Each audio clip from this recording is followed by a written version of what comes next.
On today's Technobabble, Troubleshooting Techniques, Upgrading Production Software.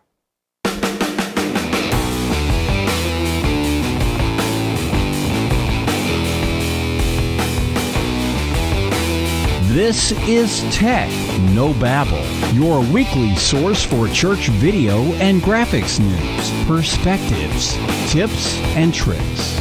And now here's your host, Paul Clifford. Hi, and welcome again to another episode of Technobabble. This is the show where every week I help you with video and graphic design in the church. My name is Paul Allen Clifford. I'm your host, and I'd love for you to ask your question, so just do that below the video. Now, if you're listening to the audio podcast, no problem. Just head over to trinitydigitalmedia.com/TNB for Technobabble, and you can leave your comment there under one of those shows.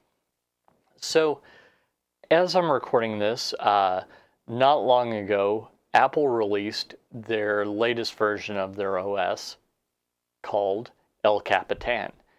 So I've seen a lot of people, in fact, I've gotten some of these questions from people that as soon as it came out, they rushed and upgraded and they ran into problems.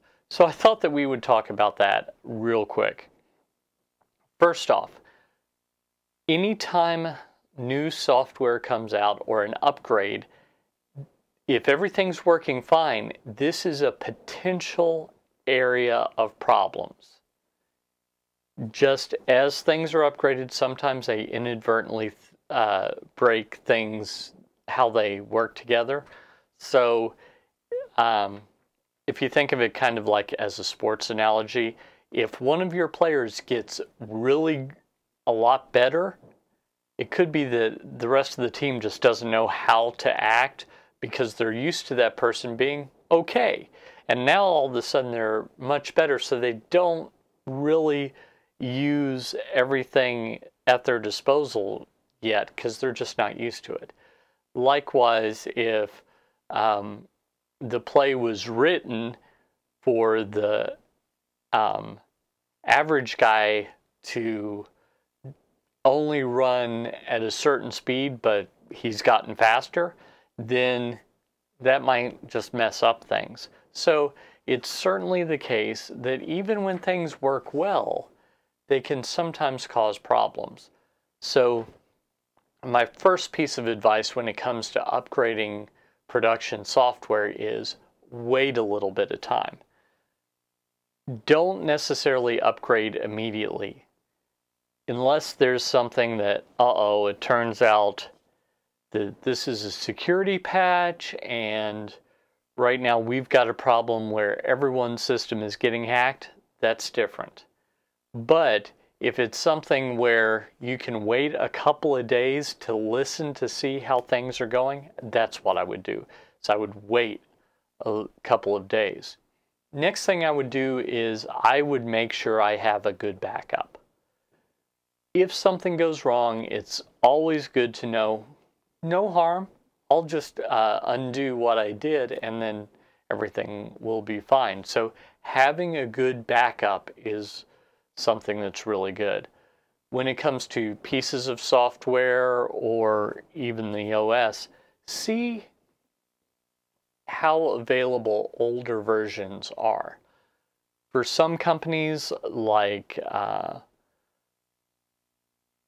I can't think of a specific example, but for some companies, they keep a list of all their older versions. So if you've got a problem with the newer version, you can just download the older one, reinstall it, no problem.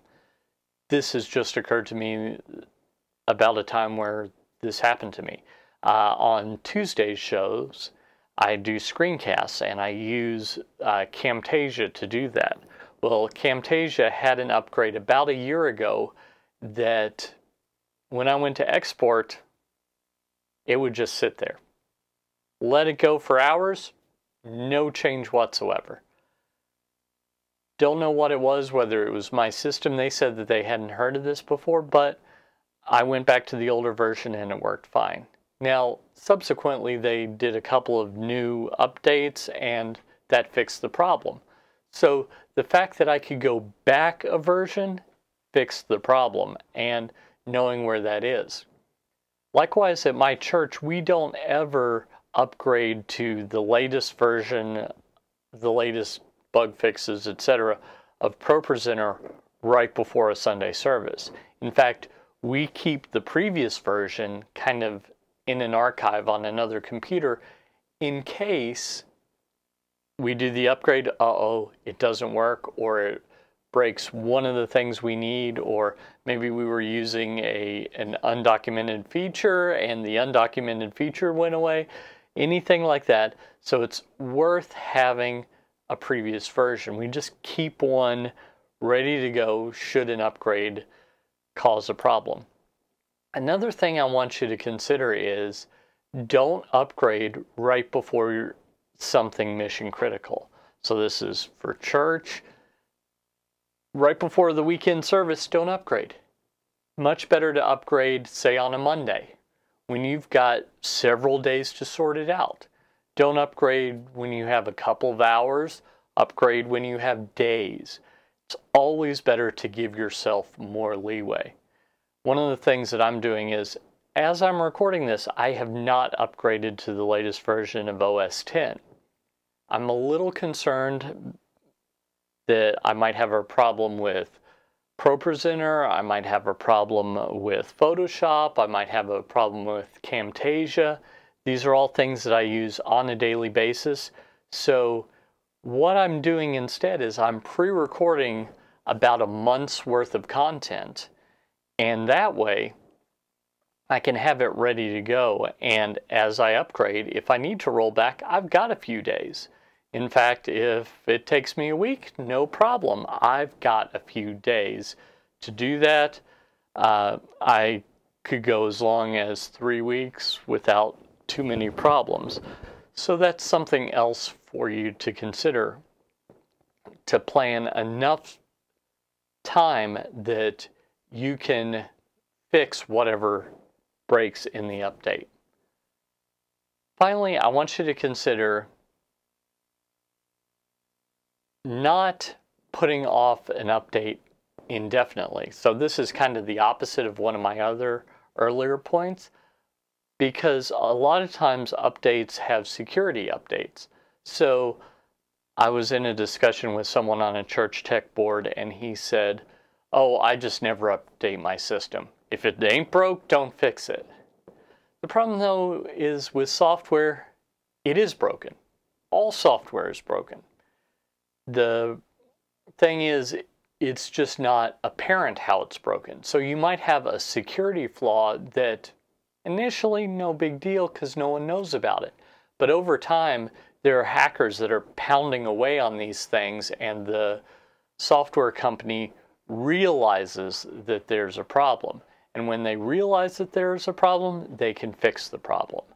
But if you never upgrade, you're just leaving yourself wide open. There's a guy that I've interacted with quite a bit, and he said, well, once something quits being supported, it gets secure. Nope, it gets less secure. I'm sorry, but with closed source software, you really can't patch stuff like that. Now, if it was open source, by all means, you can make all the patches you want, but with closed source software, like Windows XP was very stable for a long time, but as it's not being supported, I think you have no choice but to upgrade. That's just the way that it is. Now, maybe you put off upgrading for a good long time, that's fine, but there comes a point where you just have to upgrade. So I hope that all those things are things that can help you. I hope that now you're thinking, okay, should I wait to upgrade? Maybe. Should I upgrade today? Maybe. Just answer those questions. If you like this content, I bet you'd like my email newsletter, so head on over to trinitydigitalmedia.com/gifts, GIFTS, and pick up your church tech gift, along with a free subscription to my email newsletter. Also, I'd like to invite you to join me over at Church Tech U, that's ChurchTechu.com, and short for university, by the way. Church Tech U, Church Tech University. ChurchTechU.com, where I have all my content available all the time, including the stuff that's normally paid for, $100 courses, $10 books. All the stuff there is more than pays for the subscription, and I'd love for you to join me where we can have interactions. I can get to know you, and you can ask your questions one-on-one or to the community, because there are people there already. Until next time, this is Paul Allen Clifford with TrinityDigitalMedia.com. Go out and change eternity.